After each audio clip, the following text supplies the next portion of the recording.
Dostlar, sizga yangi ijroimni taqdim etamiz. O'shasa ko'proq layklar qo'yarsiz. Men bu ijro bilan kelishim yo'qmi? O'zingizning taqdimlaringizni menga yozibsiz degan ishonchda bo'laman. So'zlarini Robert Sarafiyev yozgan, keyin Alfred abi Yakshinbetov. Ayda, Alloh topshirib.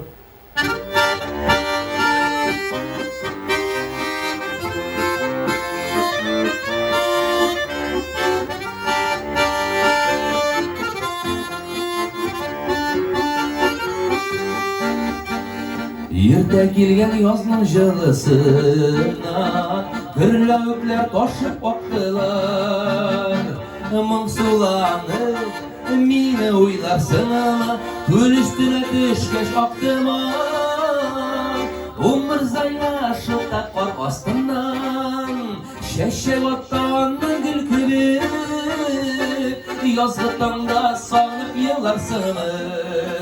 Yetolmasa qaytib ulgurib, umr zaylashib taqor ostidan shashak otdan gul ko'rib, yozgi tongda sog'inib yig'larsinmi?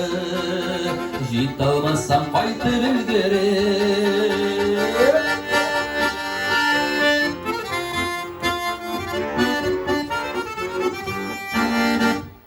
Quyosh chiqqach o'shib qaytar edim, bir ko'valak agar men bo'lsam, ko'z to'tirib suyib qolarsinmi?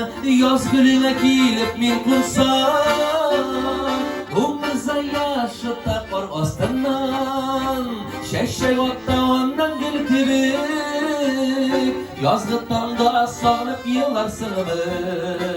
Yig'laganda qolib bir o'zing, umr zaylashib taqor ostidan shashak otdan gul ko'rib, yozgi tongda sog'inib yig'larsinmi? Yetolmasam qaytib ulgurib.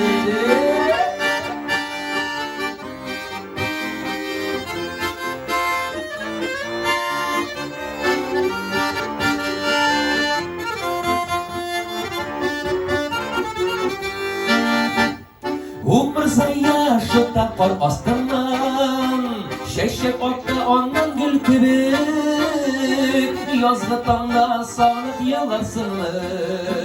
Yetolmasam qaytib ulgurib. Umr zaylashib taqor ostidan shashak otdan gul ko'rib, bitarsinmi tonglar bilinganda? Yetolmasam qaytib ulgurib. Yozgi tongda sog'inib yig'larsinmi?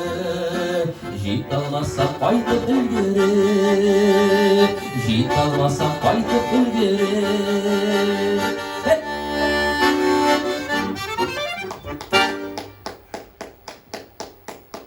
Rahmat. Ben bu sena. Güzel edi.